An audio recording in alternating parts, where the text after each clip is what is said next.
अस्सलामु अलैकुम वरहमतुल्लाहि वबरकातुहू। मैं हूं आपका मेज़बान जमील अब्दुल्ला हाशमी। आप देख रहे हैं अपना पसंदीदा चैनल निदाए असलाफ़। उम्मीद है कि आप सब खैरियत से होंगे। अल्लाह से दुआ है कि अल्लाह हम सब को खैर व आफ़ियत के साथ रखे। हज़रात, एक तज्ज़िया आप हज़रात की खिदमत में इस उम्मीद पर रख रहा हूं कि जो बातें काबिल अमल होंगी आप हज़रात उस पर अमल करने की कोशिश करेंगे। एक फ़्रांसीसी सहाफ़ी है जिसका नाम है फ्रांसिस कोइटर। उसने भारतीय मुसलमानों के बारे में एक तज्ज़िया किया। उसकी रिपोर्ट उसने शाये की है। मैं वही रिपोर्ट आप हज़रात की खिदमत में पढ़ के सुना देता हूँ। बस कहीं कहीं एक दो जुमला मेरी तरफ से होगा। वो सहाफ़ी लिखता है कि दिल्ली में 150 बैतुल खला में काम करने वाले यानी सफाई करने वाले लोग 1325 हैं, जिसमें से आधे से ज़्यादा मुसलमान हैं। यानी मुसलमानों की हालत ये हो गई है कि वो बैतुल खला साफ़ करने पर मजबूर हैं। आगे वो लिखता है कि दिल्ली और मुंबई में 50% रिक्शा चलाने वाले मुसलमान हैं और ज़्यादातर हज्जाम, बंगर, पठान, सिद्दीकी और शेख बिरादरी के हैं। पूर्वांचल और बिहार के रहने वाले हैं। फिर उसने लिखा कि मशरक़ी हिंदुस्तान में मुसलमानों की हालत बाज़ जगहों पर अछूत है। अछूत यानी न उसको अपने हाथ से कुछ दिया जा सके, न उसके हाथ से कुछ लिया जा सके, न वो हमें छू सकता है न हम उसको छू सकते हैं। इसको कहते हैं अछूत। ऐसी हालत मुसलमानों की हिंदुस्तान के मशरक़ी इलाकों में बाज़ जगहों पर है। लोगों के घरों में काम करने वाले जो नौकर होते हैं या नौकरानियाँ जो होती हैं, इनमें से 70% मुसलमान हैं। यानी अब मुसलमान लोगों के घरों में झाड़ू लगाना, उनका बर्तन धोना, उनके कपड़े धोना, उनके संडास बाथरूम साफ़ करना, इसी पे आ गए। हिंदुस्तान में मुसलमानों की आमदनी दलितों से भी कम है। यहाँ ये बात बहुत ज़्यादा तशवीशनाक है कि 1991 की मरदमशुमारी के बाद से दलितों की आमदनी में मुसलसल बेहतरी आ रही है, जबकि मुसलमानों की आमदनी में मुसलसल कमी आ रही है। ये उस सहाफ़ी ने लिखा है। मुसलमान हिंदुस्तान में काश्तकारी करने वाली दूसरी बड़ी बिरादरी है, लेकिन इनके पास खेती बाड़ी करने के जो ज़राए हैं वो 40 साल पुराने हैं। इसकी वजह यह है कि मुसलमान होने की वजह से इन किसानों को हुकूमत से मुनासिब मुआविज़ा, क़र्ज़ और दीगर रियायतें नहीं मिल पा रही हैं। ज़्यादातर मुसलमान किसान कम आमदनी की वजह से अपनी ज़मीनें यानी अपना खेत बेचने पर मजबूर हैं। मुसलमान तुलबा यानी स्टूडेंट में ड्रॉप आउट सबसे ज़्यादा है।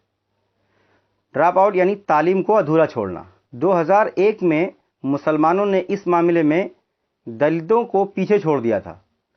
यानी दलितों में सबसे ज़्यादा ड्रॉप आउट थी, लेकिन अब दलितों ने मुसलमानों को पीछे छोड़ दिया है। हिंदुस्तान के मुसलमानों में बेरोज़गारी की शरह बहुत ज़्यादा है। बर वक्त मुलाजिमत न मिलने की वजह से 14% मुसलमान हर दहाई यानी हर 10 साल में शादी की खुशी से महरूम रह जाते हैं। मुसलमानों की आबादी में जो मुसलसल कमी हो रही है उसका एक सबब यही है, यानी शादी न करना, और शादी न करने की वजह उनके पास ज़राए आमदनी का ना होना है। मुस्लिम ख़ानदानों की एक बड़ी तादाद आंध्र प्रदेश में 500 रुपये माहाना पर ज़िंदगी गुजार रही है और तमिलनाडु में सिर्फ 300 रुपये माहाना पर ज़िंदगी गुजार रही है। बेरोज़गारी और गुर्बत की वजह से ऐसा है।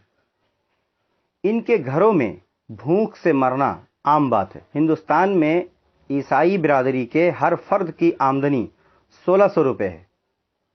SC ST की आमदनी 800 रुपये है और OBC की आमदनी 750 रुपये है, जबकि मुसलमानों की आमदनी सिर्फ 537 रुपये है और इसमें भी कमी आ रही है।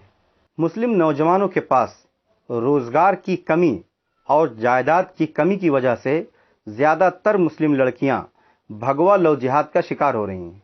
ये अदद व शुमार बता रहे हैं कि चंद दहाइयों में मुसलमान इस तरह ख़त्म हो जाएंगे। जो रह जाएंगे वो इस जहर से तबाह हो जाएंगे जो सोशल मीडिया पर लिखा और बोला और फैलाया जा रहा है। یعنی مسلمانوں کے خلاف جو نفرت پھیلائی جا رہی ہے اس کی وجہ سے ختم ہو جائیں گے، اور جو بچیں گے ان کی زندگی اپنی نہیں ہوگی بلکہ وہ زندگی کسی کی غلامی والی زندگی ہوگی۔ یہ 2-3 جملے میں نے اس میں اضافہ کر دیا اخیر کے۔ اب وہ صحافی مسلمانوں سے 6 سوال کر رہا ہے، وہ 6 سوال میں آپ کے سامنے پڑھ رہا ہوں، غور سے سنیے۔ وہ لکھتا ہے مسلمان کیسے اور کب متحد ہوں گے؟ پھر وہ دوسرا سوال کرتا ہے مسلمان ایک دوسرے کی مدد کب کریں گے؟ یعنی آپس میں مسلمان ایک دوسرے مسلمان کی مدد کب کریں گے؟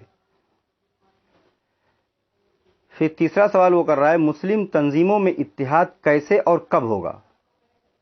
چوتھا سوال مسلمان ایک جگہ یعنی ایک پارٹی کو اپنا ووٹ کب دیں گے؟ پانچواں سوال مسلمان اپنی ذات کی تعریف کرنا کب اور کیسے بند کریں گے؟ آج جس کو دیکھو وہ اپنی پیٹھ خود ہی اپنے ہاتھ سے تھپتھپا رہا ہے، چاہے تنظیم ہو، چاہے ادارے ہوں، چاہے تحریک والے ہوں۔ پھر چھٹا اور آخری سوال وہ یہ کر رہا ہے کہ اعلیٰ عہدوں پر بیٹھے ہوئے افسران، مسلم وزراء، ایم پی اور ایم ایل اے اپنے مفادات سے اٹھ کر بغیر کسی شرط کے مسلمانوں کی مدد کب کریں گے اور کیسے کریں گے؟ اس صحافی کی رپورٹ کی اور تجزیہ کی اہم اور ضروری باتیں میں نے آپ کی خدمت میں رکھ دی ہے۔ کوشش کیجئے جو باتیں قابل عمل ہیں اس پر عمل کیا جائے، ہم بھی عمل کریں، آپ بھی عمل کریں۔ پھر ملیں گے انشاءاللہ اگلی ویڈیو میں نئی معلومات کے ساتھ۔ جب تک کے لیے دیجیے اجازت۔ چینل کو سبسکرائب کیجئے، دوست احباب میں چینل کا تعارف کروائیے، کمنٹ باکس میں سوالوں کا جواب ضرور دیجیے گا۔ اپنا اور اپنے پیاروں کا بہت سارا خیال رکھیے۔ السلام علیکم ورحمۃ اللہ وبرکاتہ۔